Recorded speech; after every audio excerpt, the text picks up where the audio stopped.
오늘은 차트의 기술이라는 책의 제10장, 일목균형표에 대한 이해를 함께 살펴보겠습니다. 일목균형표는 시간을 가격보다 우선시하는 독특한 기술적 분석법인데요. 오늘 영상에서 그 구조와 활용법을 하나씩 짚어보겠습니다. 본격적으로 들어가기 전에 짧은 이야기를 하나 해드리겠습니다. 순천 송광사에 있는 어느 스님의 이야기인데요. 우행호시라는 말이 나옵니다. 소의 걸음처럼 꾸준하되 호랑이의 눈처럼 예리하게 살피라는 뜻입니다. 주식시장에서도 시황은 날카롭게 보되 한번 방향을 잡으면 소처럼 끈기 있게 밀고 나가야 한다는 교훈을 담고 있습니다. 이 태도가 오늘 배울 일목균형표를 관통하는 정신이기도 합니다. 일목균형표를 만든 사람은 본명이 호소다 코이치이고 필명은 일목산인입니다. 일본의 한 신문사에서 증권시황란을 쓰던 기자였는데요. 1935년에 처음 이 이론을 발표했습니다. 처음에는 신동 전환선이라는 이름이었고 완성하기까지 대학생 아르바이트를 대거 채용해서 수년간 반복 검증을 거쳤다고 합니다. 그렇게 나온 결과물을 1969년에야 책으로 공개했으니 굉장히 오랜 시간 공들인 이론이라고 할 수 있습니다. 이번에는 일목균형표라는 이름 자체에 담긴 뜻을 살펴보겠습니다. 일목은 한눈에, 즉 한 번만 봐도 금방 알 수 있다는 뜻입니다. 균형은 매수 세력과 매도 세력 중 어느 쪽이 우세한지를 본다는 뜻이고요. 표는 우리가 흔히 아는 차트를 가리킵니다.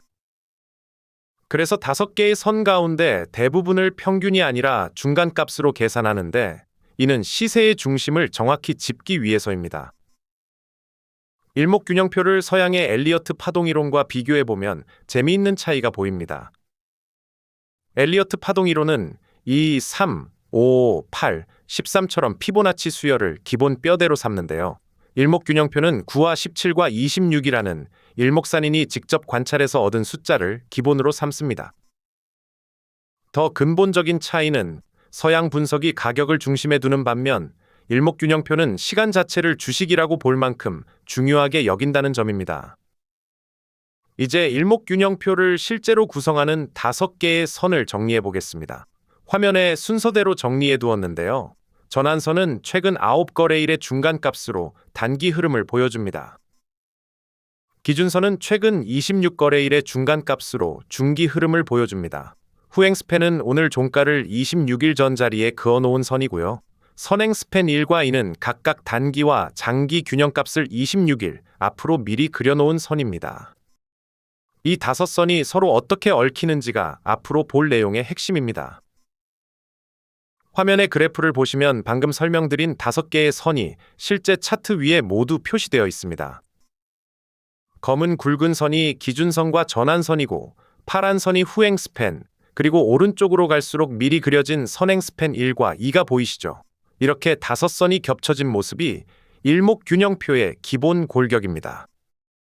화면을 보시면 지지 구간과 저항 구간이 점선 박스로 표시되어 있습니다. 전환선이 기준선 위에 있으면 매수 우위 국면으로 보고 기준선 자체는 주가의 지지선이나 저항선 역할을 합니다. 단기 흐름을 나타내는 전환선이 중기 흐름을 나타내는 기준선 위로 올라와 있다는 것은 최근 힘이 이전보다 강해지고 있다는 신호로 해석할 수 있습니다. 화면에 호전과 역전이라는 두 지점이 표시되어 있습니다. 전환선이 기준선을 아래에서 위로 뚫고 올라가는 것을 호전, 흔히 말하는 골든크로스라 부르고 매수 신호로 봅니다. 반대로 위에서 아래로 뚫고 내려가는 것은 역전, 데드크로스라 부르며 매도 신호로 해석합니다. 다만 이 신호만으로 장세를 전부 설명할 수는 없다는 점도 함께 기억해 두시면 좋겠습니다. 화면의 화살표를 보시면 기준선이 상승 방향인 구간과 하락 방향인 구간이 나뉘어 표시되어 있습니다. 전환선이 잠깐 기준선 아래로 떨어지더라도 기준선 자체가 계속 위를 향하고 있다면 본격적인 매수 신호로 볼 수 있다는 것이 핵심입니다. 반대로 지수가 반짝 반등하더라도 기준선이 옆으로만 횡보하고 있다면 중기적인 한계가 있다고 조심스럽게 접근해야 합니다. 화면에서 호전과 역전이라고 표시된 지점을 보시면 오늘 종가를 26일 전 자리에 그어놓은 후행스팬이 그 시점에 주가선을 아래에서 위로 뚫으면 호전, 매수 신호로 봅니다. 반대로 위에서 아래로 뚫으면 역전, 매도 신호입니다. 이 26이라는 숫자는 일목산이니 파동 하나가 완성되는 데 걸리는 기본 주기로 잡은 숫자입니다. 화면에 옅게 빗금이 쳐진 회색 영역이 보이실 텐데 이것이 바로 구름대입니다. 선행 스팬 1과 2 사이의 공간을 가리키는데요. 이 구름대가 두꺼울수록 그 구간의 지지력이나 저항력에 대한 신뢰도가 높아집니다. 또한 양운에서 음운으로 혹은 그 반대로 색이 바뀌는 지점은 중요한 추세 전환 시점으로 판단할 수 있습니다. 화면에 원으로 표시된 번호들을 보시면 하락장이 상승장으로 넘어가는 과정이 순서대로 나와 있습니다. 먼저 주가가 전환선을 돌파하고 이어서 기준선까지 돌파하거나 전환선이 기준선을 상향 돌파합니다. 그 다음 후행 스팬이 호전되고 마지막으로 구름대의 하한과 상한을 차례로 뚫고 올라가면 본격적인 상승 국면으로 확정됩니다. 이렇게 신호가 하나씩 쌓여가는 과정을 지켜보는 것이 실전에서 중요합니다. 이번에는 일목균형표의 백미로 꼽히는 시간론을 살펴보겠습니다. 일목산인은 4년이 넘는 시간을 들여 수학 관련 문헌을 뒤진 끝에 9와 17과 26이라는 세 숫자를 기본 수치로 확정했습니다. 이 숫자에 해당하는 날짜에는 시세의 변화가 일어나기 쉽다고 보는데요. 여기서 변화란 추세가 반전하는 것일 수도 있고 기존 방향으로 더 강하게 이어지는 것일 수도 있습니다. 흥미롭게도 이 숫자들이 훗날 밝혀진 태양의 자전주기와도 상당히 비슷하다는 이야기가 전해집니다. 화면의 그림을 보시면 파동의 저점과 고점마다 9, 17, 26 같은 숫자가 표시되어 있습니다. 이 숫자만큼의 날짜가 지나는 지점마다 변화가 일어나기 쉬운 자리로 표시하는 것인데요. 이런 식으로 기본 수치 자체가 미래 변곡점의 후보 자리를 미리 짚어주는 역할을 합니다. 화면을 보시면 여러 개의 기본 수치가 서로 다른 구간에 겹쳐져 있는 것을 확인하실 수 있습니다. 하나의 기본 수치만 있을 때보다 이렇게 여러 기본 수치가 같은 시점에서 겹칠 때 그 지점이 변곡점이 될 신뢰도가 훨씬 높아진다는 것이 이 그림이 보여주는 핵심입니다. 기본 수치 다음으로 살펴볼 것은 대등 수치입니다. 기본 수치가 스스로 미래를 향해 뻗어나가는 능동적인 수치라면 대등 수치는 이미 지나간 과거의 흐름을 그대로 미래에 옮겨 적용해보는 수동적인 수치입니다. 예를 들어 과거 50일 동안 시세가 상승했다면 다음 50일 동안은 비슷한 길이의 하락 파동이 나타날 수 있다고 보는 것입니다. 이 발상은 기간이 길고 반복 횟수가 많을수록 신뢰도가 높아집니다. 화면의 그림은 대등 수치의 원리를 원의 균형으로 표현한 것입니다. 왼쪽 원은 원인과 결과가 각각 절반씩 나뉜 시간론의 모습이고 오른쪽 원은 가격론에서의 균형을 보여줍니다. 과거에 일어난 일이 원인이 되어 그 절반만큼의 시간이 지나면 대칭을 이루는 결과가 나타난다는 동양적인 순환의 사고방식이 담겨 있습니다. 화면을 보시면 기본 수치와 대등 수치가 같은 지점에서 겹치는 자리에 동그라미가 표시되어 있습니다. 이렇게 두 종류의 수치가 겹치는 지점은 단순히 한 가지 수치만 해당될 때보다 변동 가능성이 훨씬 높다고 판단합니다. 실전에서 변화일을 예측할 때 가장 눈여겨봐야 할 자리입니다. 화면의 위아래로 두 개의 차트가 나란히 있습니다. 위는 1993년, 아래는 1999년의 코스피 일봉 차트인데요. 두 식이 모두 상승세가 이어지다가 일순환 마감일에 해당하는 76일 근처에서 조정을 겪는 패턴이 비슷하게 반복되는 것을 확인할 수 있습니다. 이렇게 서로 다른 시점의 차트를 시간론으로 겹쳐서 비교하는 것을 격이라고 부릅니다. 화면의 주봉 차트를 보시면 시간론의 힘이 더 뚜렷하게 드러납니다. 1998년 10월에 새로운 순환이 시작되어 기본 수치 76주가 지난 2000년 2월 하순에 중기 순환이 마감되는데요. 실제로 그 시점 이후 지수가 구름대에 접어들면서 하락 파동이 시작됐습니다. 이후로도 기본 수치와 대등 수치가 겹치는 자리마다 실제 추세 변화가 나타난 것을 확인할 수 있습니다. 이번에는 파동론을 살펴보겠습니다. 일목균형표의 파동론은 엘리어트 파동 이론보다 형태를 덜 정형화하는 대신 고점과 저점이 계속 갱신되는지만 확인하는 단순한 방식을 씁니다. 기본 파동은 세 가지인데요. I 파동은 한 번의 상승 또는 하락, V 파동은 두 번의 움직임, 그리고 M 파동은 상승과 하락이 세 번 이어지는 형태입니다. 결국 어떤 파동이든 최종적으로는 M 파동 형태로 수렴한다고 봅니다. 화면 왼쪽의 I 파동과 V 파동, 그리고 오른쪽의 M 파동을 보시면 일목균형표가 파동을 얼마나 단순하게 정의하는지 알 수 있습니다. M 파동은 상승과 하락이 1, 2, 3의 순서로 이어지는데 상승 두 번째 파동에서는 이전 저점을 깨지 않고 세 번째 파동에서는 이전 고점을 반드시 돌파해야 한다는 조건이 붙습니다.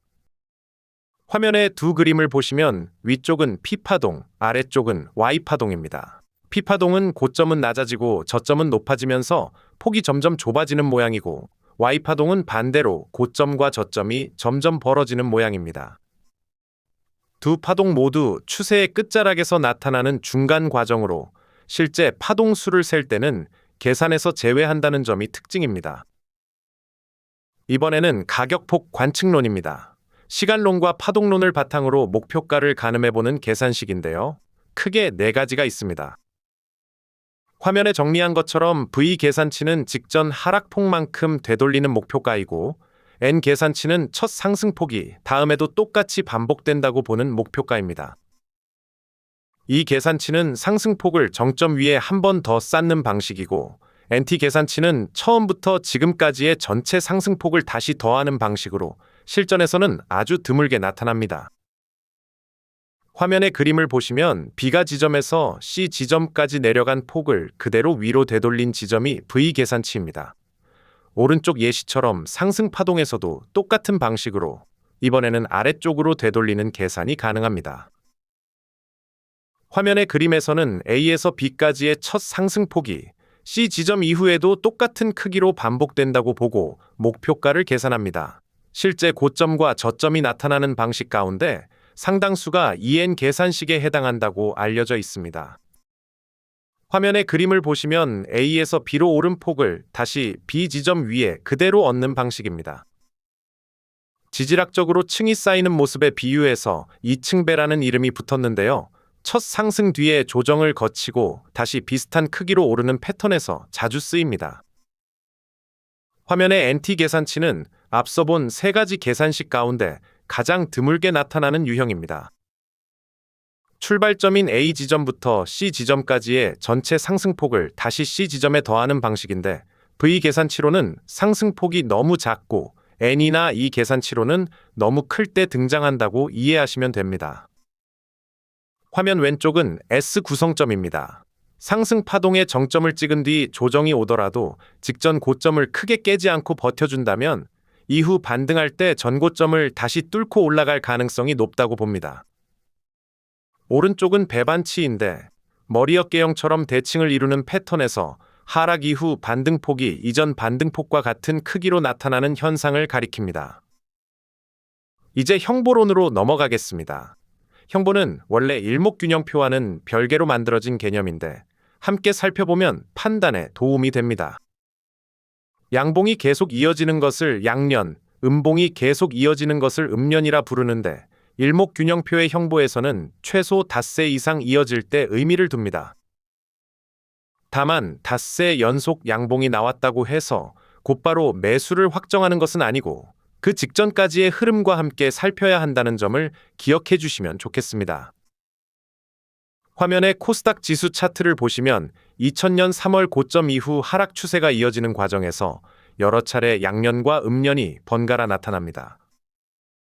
다만 닷새 연속 양봉이 온전히 출현하지 못하고 음봉과 양봉이 계속 뒤섞이면서 뚜렷한 추세 전환 신호는 좀처럼 나오지 않는 모습을 확인할 수 있습니다. 마지막으로 일목균형표를 실제 금융시장에 적용하는 이야기를 해보겠습니다. 이 분석법은 주식에만 한정되지 않습니다. 금리나 환율, 원유, 금값처럼 꾸준히 변동하는 가격이라면 어디에든 적용할 수 있습니다. 다만 인위적인 개입이 강할수록 신뢰도가 떨어지기 때문에 상대적으로 개입 강도가 낮은 환율 시세로 균형표를 연구해보는 것도 좋은 방법입니다. 화면 위쪽은 원달러 주봉, 아래쪽은 일봉 차트입니다.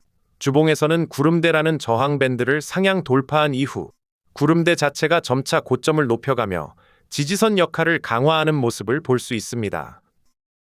일봉에서는 선행 스팬 1과 2가 교차하는 지점마다 변동성이 커지는 것도 확인하실 수 있습니다. 이처럼 환율에서도 일목균형표의 5가지 선과 시간론이 그대로 통한다는 것이 이 사례가 보여주는 결론입니다. 오늘 내용을 정리하면 이렇습니다. 일목균형표는 전환선과 기준선, 후행 스팬, 선행 스팬 1과 2라는 5개의 선으로 시세의 균형을 살피고 가격보다 시간을 우선하며 9와 17과 26이라는 기본 수치로 변화가 일어나기 쉬운 날을 미리 가늠합니다. 여기에 파동론과 가격폭 관측론, 그리고 형보까지 함께 살피면 판단의 근거가 한층 두터워지고요. 주식뿐 아니라 인위적 개입이 적은 환율 같은 시장에서도 높은 신뢰도를 보여줍니다. 오늘 영상이 유익하셨다면 구독과 좋아요, 그리고 알림 설정까지 부탁드립니다. 감사합니다.